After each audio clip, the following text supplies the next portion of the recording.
नमस्कार, आपके साथ मैं हूं प्रीति श्रीवास्तव। स्वागत है आपका उत्तराखंड बुलेटिन में। आइए रुक करते हैं खबरों की ओर। ग्रीष्मकालीन राजधानी गैरसन के भराड़ीसैंण स्थित विधानसभा भवन परिसर 16 माह की लंबी प्रतीक्षा के बाद अब गुलजार होने जा रहा है। विधानसभा का मानसून सत्र आज से यहां प्रारंभ हुआ। सत्र की अवधि भले ही 3 दिन है, लेकिन इस दौरान लगभग 5,000 करोड़ का अनुरूपक बजट, उत्तराखंड लोक और निजी संपत्ति क्षति वसूली समेत आधा दर्जन विधेयक सरकार सदन में पेश करेगी। विधायकों ने सत्र के लिए 490 प्रश्न लगाए हैं। विपक्ष कांग्रेस के तरकश में सरकार को घेरने के लिए कानून व्यवस्था, आपदा, बेरोजगारी समेत अन्य मुद्दों के तीर हैं। सत्ता पक्ष ने भी विपक्ष के हमलों का जवाब देने के लिए कमर कस ली है। इस परिदृश्य में सत्र के हंगामेदार रहने के आसार हैं। गैरसन में पिछले वर्ष मार्च में बजट सत्र हुआ था। यद्यपि इस वर्ष भी बजट सत्र ही कराने का निर्णय लिया गया था, लेकिन बाद में सत्ता पक्ष और विपक्ष के विधायकों के आग्रह पर सत्र देहरादून में ही आयोजित किया गया। लंबी प्रतीक्षा के बाद गैरसन में अब बुधवार से विधानसभा का मानसून सत्र शुरू होने जा रहा है। सत्र को लेकर अभी तैयारियां पूरी तरह कर ली गई हैं। सत्र में अनुरूपक बजट पेश किया जाएगा, जिससे कैबिनेट मंजूरी दे चुकी है।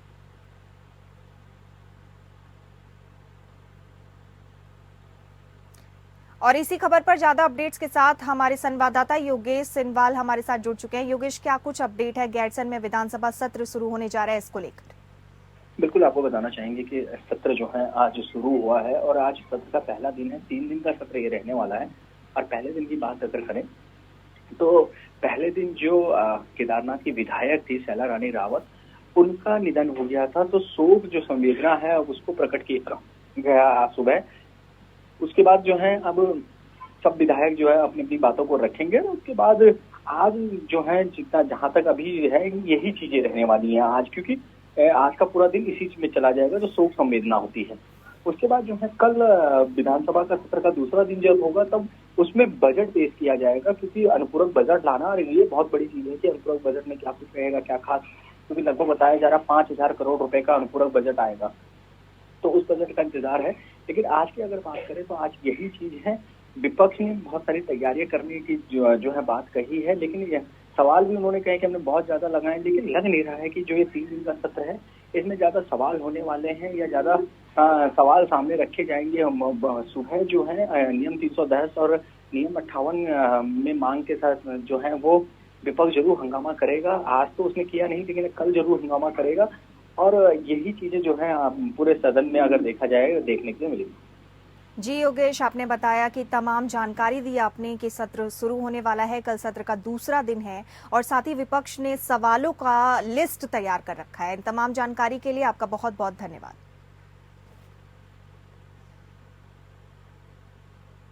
केदारनाथ विधानसभा सीट पर कांग्रेस और भाजपा के कई दावेदारों की लंबी लाइन है। वहीं केदारनाथ विधानसभा सीट पर राज्य आंदोलनकारी मोहन शर्मा ने भी खुलकर अपनी दावेदारी जताई। उन्होंने कहा, जब चाय बेचने वाला व्यक्ति देश का प्रधानमंत्री बन सकता है। उन्होंने कहा, हमने उत्तराखंड को बनाया है, हमें उत्तराखंड का दर्द है।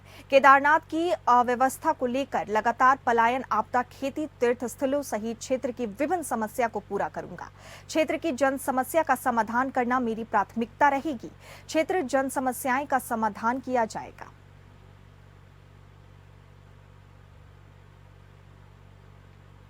के अंदर की जो मैं दावेदारी कर रहा हूं, जब एक चाय बेचने वाला व्यक्ति अपने आप को कहता है कि मैं चाय बेचने वाला हूं, उसको आप देश का प्रधानमंत्री बना सकते हो। हमने तो यह उत्तराखंड बनाया है, उत्तराखंड का हमें दर्द है। और जो केदारनाथ की अव्यवस्थाएं हैं, वहां का जो ग्रामीणों का भी पलायन हो रहा है, खेती के ऊपर भी दिक्कतें हैं, निरंतर आ रही आपदा हैं, और किस तरीके से वहां हमारे को तीर्थाटन को बढ़ाना है, किस तरीके से वहां की तमाम समस्याएं, बहुत सारी समस्याएं मैं जाते रहता हूं।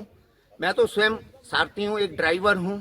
ड्राइवर वहां की समस्याओं को जानता है। और इसी के साथ आपको बता दें, विधानसभा सीट पर राज्य आंदोलनकारी मोहन शर्मा ने खुलकर अपनी दावेदारी जताई है।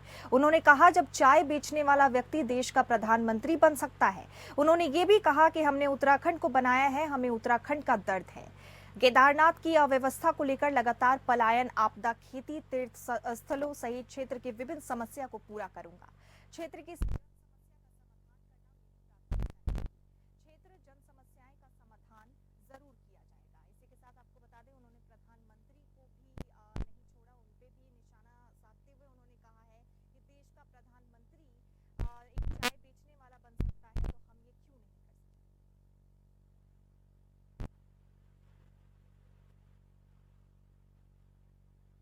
केदारनाथ विधानसभा सीट पर कांग्रेस और भाजपा के कई दावेदारों की लंबी लाइन लगी है। वहीं केदारनाथ विधानसभा सीट पर राज्य आंदोलनकारी मोहन शर्मा ने भी खुलकर अपनी दावेदारी जताई है। और इसी खबर पर ज्यादा अपडेट्स के साथ हमारे संवाददाता सत्यजीत सरकार हमारे साथ जुड़ चुके हैं। सत्यजीत, क्या कुछ जानकारी है इस मामले को लेकर? आंदोलनकारी मोहन शर्मा ने खुलकर अपनी दावेदारी जताई है, साथ ही उन्होंने पीएम को भी कहा है कि अगर एक चाय बेचने वाला देश का प्रधानमंत्री बन सकता है तो फिर हम क्यों नहीं। सत्यजीत, ये है, उन्होंने ये खुद बताया कि प्रधानमंत्री मोदी के लिए भी बात कही है, क्योंकि चाय बेचने वाले खुद अगर प्रधानमंत्री बन सकते हैं तो हम क्यों नहीं, कोई भी दावेदारी क्यों नहीं कर सकते हैं। मतलब इन्होंने खुद एकदम खुल के सबके सामने आ गया, एकदम मीडिया के सामने उन्होंने प्रेस कॉन्फ्रेंस करके सबके सामने वहां पे बात रखी अपनी। लेकिन सबसे मेन चीज इसमें देखने को मिल रहा है कि और भी जो दावेदारी है वो अभी तक खुल के नहीं आए सामने तक। जी सत्यजीत, तमाम जानकारी के लिए आपका बहुत बहुत धन्यवाद। अब देखा जा सकता है कि आने वाले वक्त में वहां पर क्या कुछ सुविधाएं लाई जाती हैं जन समस्या को लेकर। मूल निवास भू कानून समन्वय संघर्ष समिति ने मूल निवास 1950 अस्थायी राजधानी गैरसैंण और भू कानून की मांग को लेकर गैरसैंण रामलीला परिसर में उपवास किया। इस मौके पर समिति के संयोजक मोहित डिमरी सहित अन्य लोग उपवास पर बैठे रहे। इस अवसर पर मूल निवास भू कानून समन्वय संघर्ष समिति के केंद्रीय संयोजक मोहित डिमरी ने कहा कि विधानसभा सत्र में सरकार को मूल निवास 1950 अस्थायी राजधानी गैरसैंण और मजबूत भू कानून का प्रस्ताव पारित करना चाहिए। उन्होंने कहा कि पहाड़ी राज्य की असीमता को बचाने के लिए इन सभी मुद्दों पर सरकार को कार्रवाई करनी चाहिए। मोहित डिमरी ने कहा कि उनका जीवन पहाड़ के लिए समर्पित है, वो इन तमाम मुद्दों को लेकर अंतिम सांस तक लड़ते रहेंगे। पहाड़ के अस्तित्व को बचाने के लिए सभी लोगों को एकजुट करने का अभियान जारी रहेगा। देखिए, 21 अगस्त से गैरसैंण में विधानसभा सत्र होने जा रहा है। इससे पूर्व आज मूल निवास भू कानून समन्वय संघर्ष समिति की टीम गैरसैंण में उपवास पर बैठी है। हमारे मुख्य मुद्दे मूल निवास, मजबूत भू कानून और स्थायी राजधानी गैरसैंण को लेकर है। हमारी सरकार से मांग है विधानसभा सत्र के दौरान इन सभी मुद्दों के प्रस्ताव सर्वसहमति से पारित किए जाएं। ये हम सरकार से लगातार मांग कर रहे हैं, लगातार सड़कों पर इसको लेकर आंदोलन भी कर रहे हैं। इसके साथ ही साथ हमने निर्णय लिया है कल विधानसभा सत्र के दौरान हम लोग विधानसभा कूच करेंगे। इसके लिए हम तमाम तरह की तैयारियां हमने पूरी कर दी है। और इसी खबर पर ज्यादा अपडेट्स के साथ हमारे संवाददाता संदीप कुमार हमारे साथ जुड़ चुके हैं। संदीप, क्या कुछ जानकारी है? मूल निवास भू कानून को लेकर प्रदर्शन किए जा रहे हैं, कल गैरसैंण का दूसरा विधानसभा सत्र भी है। इसी के साथ आपको बता दें, मूल निवास भू कानून समन्वय संघर्ष समिति ने मूल निवास 1950 अस्थायी राजधानी गैरसैंण और भू कानून की मांग को लेकर गैरसैंण रामलीला परिसर में उपवास किया। इस मौके पर समिति के संयोजक मोहित डिमरी सहित अन्य लोग उपवास पर बैठे रहे। इस अवसर पर मूल निवास भू कानून समन्वय संघर्ष समिति के केंद्रीय संयोजक मोहित डिमरी ने कहा कि विधानसभा सत्र में सरकार को मूल निवास 1950 अस्थायी राजधानी गैरसैंण और मजबूत भू कानून का प्रस्ताव पारित करना चाहिए। उन्होंने कहा कि पहाड़ी राज्य की असीमता को बचाने के लिए इन सभी मुद्दों पर सरकार को कार्रवाई करनी चाहिए। मोहित डिमरी ने कहा कि उनका जीवन पहाड़ के लिए समर्पित है, वो इन तमाम मुद्दों को लेकर अंतिम सांस तक लड़ते रहेंगे। पहाड़ के अस्तित्व को बचाने के लिए सभी लोगों को एकजुट करने का अभियान जारी रहेगा। इसी के साथ आपको बता दें, कल गैरसैंण विधानसभा सत्र का दूसरा दिन होगा। अभी वहां प्रदर्शन जारी है भू कानून की मांग को लेकर।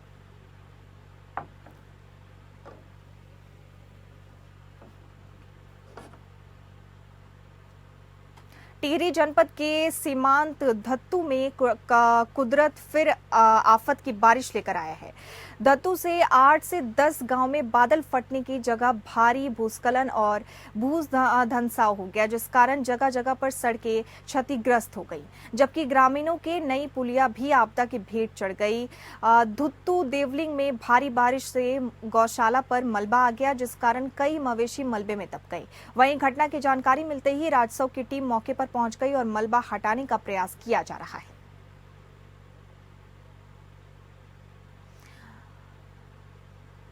इसी के साथ आपको बता दें, टिहरी जनपद के सीमांत धुत्तू में कुदरत का एक बार फिर कारनामा देखने को मिला है। बारिश से वहां पे बहुत ज़्यादा लोगों को परेशानी का सामना करना पड़ रहा है। दुत्तू से लगे 8 से 10 गांव में बादल फटने से जगह जगह भारी भूस्खलन और भूधसाव हो गया है, जिस कारण जगह जगह पर सड़कें क्षतिग्रस्त हो गई हैं। लोगों को काफ़ी ज़्यादा परेशानी हो रही है। आप अपनी टीवी स्क्रीन पर देख सकते हैं कि वहाँ की हालात अभी कैसी है, किस तरह से सड़कें भी जाने के लायक नहीं है, जबकि ग्रामीणों के कई पुलिया भी आपदा की भेंट चढ़ गई हैं।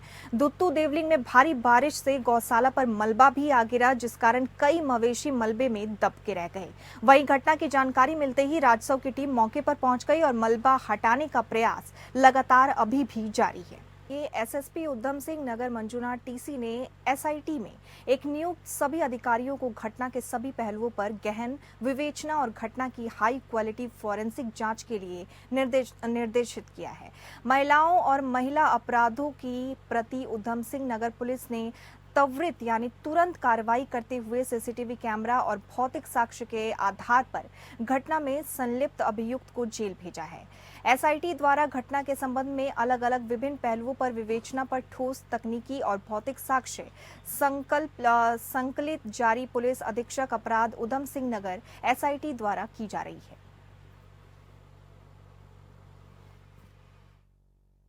जी, थाना रुद्रपुर पर दर्ज गुमशुदा जो तस्लीम जहां जो यूपी का बिलासपुर का निवासी है, तो उसकी गुमशुदगी तस्लीम जहां की गुमशुदगी रुद्रपुर थाना में दर्ज थी और 8 अगस्त को बॉडी उसकी डिबडिबा क्षेत्र में मिली थी। तत्परता से काम करते हुए महिला अपराध और महिलाओं के प्रति संवेदनशीलता और सर्वोच्च प्राथमिकता दिखाते हुए हमने तत्परता से काम करते हुए इस गुमशुदगी केस को ही अनावरण किया था। तो अनावरण करने के उपरांत जो है ये हत्या का चीज़ें सामने आई है और जो अभियुक्त को हमने एक अभियुक्त को इसमें हमने गिरफ्तार करके जेल भेज दिया। और इसी खबर पर ज्यादा अपडेट्स के साथ हमारे संवाददाता सत्यजीत सरकार हमारे साथ जुड़ गए हैं। सत्यजीत, क्या कुछ जानकारी है इस पूरे मामले को लेकर? जी देखिए, ये एक तरफ जो यहाँ पे बेटी बचाओ बेटी पढ़ाओ का एक नारा लग रहा है, लेकिन दूसरी ओर रुद्रपुर में अभी हाल ही में मतलब 2 हफ्ते भर पहले ही एक तस्लीम जहां का बलात्कार सबसे पहले बलात्कार किया गया, उसके बाद हत्या किया गया। लेकिन उधम सिंह नगर के ये अभी हर जगह जितने भी क्षेत्र है, रुद्रपुर क्षेत्र हो, खटेवा क्षेत्र में, चित्रागंज क्षेत्र में, हर जगह एक प्रदर्शनकारी किया जा रहा है, हर जगह पे प्रदर्शन किया जा रहा है। लेकिन दूसरी ओर यहाँ पे देखा जा रहा है, आज भी यहाँ पे रुद्रपुर के जो गांधी पार्क है वहाँ पे प्रदर्शन किया जा रहा है। वहाँ पे कई लोग वहाँ पे कम से कम हजारों की संख्या में भीड़ एकत्र हुए थे, लेकिन पुलिस उसको रोकने की कोशिश किया गया। लेकिन लोगों को बस यही मांग है कि इनके सीबीआई जांच की जाए, जिसको देखते हुए एसएसपी मंजुनाथ टीसी ने एसआईटी का टीम बना दिया गया है और जिसमें जितने भी क्षेत्र आसपास की जहां मर्डर हुई थी वहां पे जांच की जा रही है। जी सत्यजीत, इन तमाम जानकारी के लिए आपका धन्यवाद। आप हमारे साथ बने रहिए, आगे की तमाम खबरों में भी हम आपसे जानकारी लेंगे। कुछ दिनों पहले तस्लीम जहां नाम की नर्स रुद्रपुर फुटेला हॉस्पिटल में नौकरी करती थी, वहां से अपने घर जाते हुए लापता हो गई और 7 दिन बाद उत्तर प्रदेश में उसकी बुरी हालत में लाश मिली। परिवार का आरोप है कि प्रशासन इस मामले को दबाने का प्रयास कर रहा है। उत्तराखंड पुलिस द्वारा एसआईटी की गठन से संतुष्ट नहीं है, सीबीआई की जांच की मांग कर रही है। सीबीआई जांच की मांग कर रही है, आपको बता दें, जिसकी बुरी हालत है।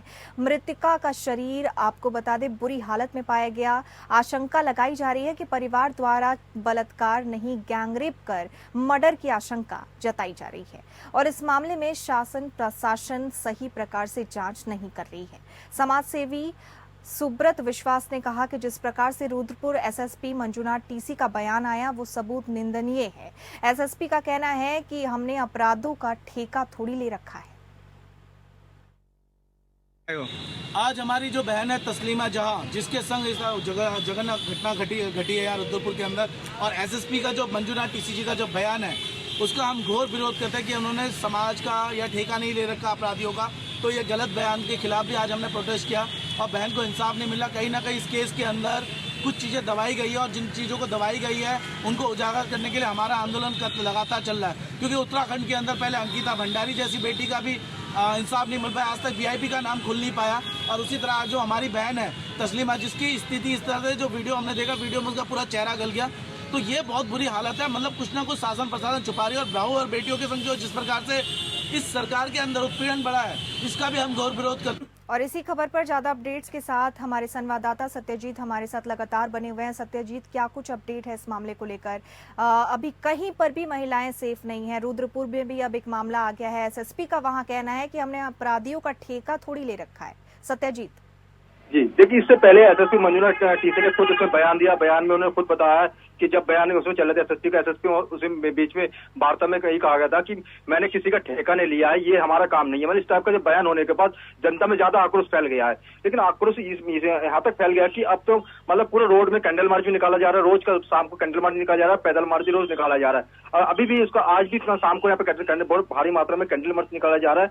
लेकिन सबसे मेन चीज देखा जा रहा है कि कानून व्यवस्था यहाँ पे मतलब जिस प्रकार से होना चाहिए उस तरह नहीं हो पा रहा है, जिसके देखते हुए आज मंजुनाथ टीसी एसएसपी ने कम से कम हफ्ते भर बाद आज एसआईटी का गठन किया है। और उसमें हर जगह जहाँ पे मर्डर हुई थी वहाँ पे बताया जा रहा है कि सबसे पहले वहाँ पे गैंगरेप किया गया है, उसके बाद मर्डर किया गया है।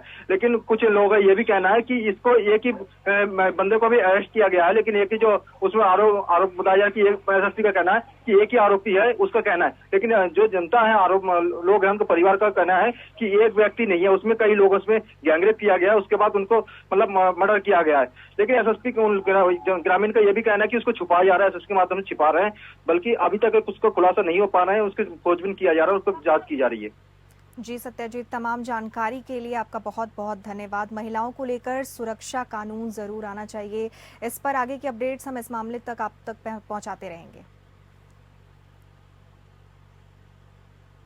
एसडीआरएफ कंट्रोल रूम देहरादून को सूचना मिली कि पुलकुल गांव में निकट एक नदी में 2 लड़के डूबकर उनकी मौत हो गई। आपको बता दें, तत्काल ही सशस्त्र धारा पोस्ट से हेड कांस्टेबल सुशील कुमार के नेतृत्व में एक रेस्क्यू टीम घटनास्थल के लिए रवाना हुई। घटनास्थल पर पहुंचने से पहले ही गांव के स्थानीय निवासियों ने साहस दिखाते हुए लड़कों को सुरक्षित बाहर निकाला। हालांकि दूसरे लड़के का कोई अता पता नहीं चल पाया। रेस्क्यू टीम ने नदी के पूरे इलाके में विस्तृत सर्च ऑपरेशन चलाया, लेकिन कई घंटे की तलाशी के बाद भी आपको बता दें, रात्रि में दूसरे युवक का पता नहीं चल पाया। उधम सिंह नगर के जिला मुख्यालय रुद्रपुर में दर्दनाक हादसा हुआ। नैनीताल नेशनल हाईवे पर कार ने टुकटुक को टक्कर मार दी। टुकटुक में 6 लोग सवार थे। गर्भवती महिला सहित 5 लोगों की मौके पर ही मौत हो गई और वहीं एक के हालात गंभीर हैं। मौके पर पहुंची पुलिस ने शव को पोस्टमार्टम के लिए भेज दिया है।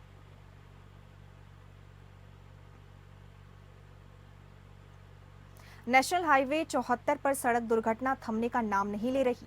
ताजा मामला उधम सिंह नगर के दिनेशपुर का है, जहां पर जफरपुर गदरपुर मार्ग पर मोहनपुर के पास तेज गति से आ रहे टैंकर ने बाइक पर सवार बुजुर्ग को जोरदार टक्कर मार दी, जिससे मौके पर ही बुजुर्ग की मौत हो गई। बता दें कि बुजुर्ग का नाम सुनील बैरागी है, जो कि मूल रूप से चितरंजनपुर नंबर 2 के निवासी हैं। मृतक सुनील बैरागी वरिष्ठ कांग्रेस नेता दुर्गा पूजा कमेटी के संरक्षक और पूर्व स्वास्थ्य विभाग के रिटायर कर्मी थे। सबसे पहले तो मैं इस दुर्घटना से बेहद आहत हूँ, दुखित हूँ और परिवार के प्रति मैं अपनी संवेदना व्यक्त करता हूँ। और बहुत ही मतलब दुख देने वाली घटना है। इस तरह की घटनाएं विश्वास नहीं हो पाता है कई बार कि ऐसी घटना हो गई है। और मैं ईश्वर से प्रार्थना करता हूँ कि उनको अपने श्री चरणों में स्थान दे और परिवार को इस दुख को सहने की क्षमता प्रदान करें। बाकी ये दुर्घटना ये जितनी मुझे जानकारी मिली है, ये गदरपुर जा रहे थे और लिंक रोड से हाईवे पे चढ़ते हुए किसी गाड़ी से टकराव हो गया, जिस कारण से उनका देहांत हो गया। अब मौके पे तो अभी जो लोग प्रत्यक्षदर्शी थे, अब ठीक से उसकी जानकारी नहीं मिल पाई कि पीछे से गाड़ी आ रही थी। और इसी के साथ आपको बता दें, ये पूरा मामला नेशनल हाईवे 74 पर सड़क दुर्घटना का है। इसी के साथ उत्तराखंड बुलेटिन में फिलहाल इतना ही।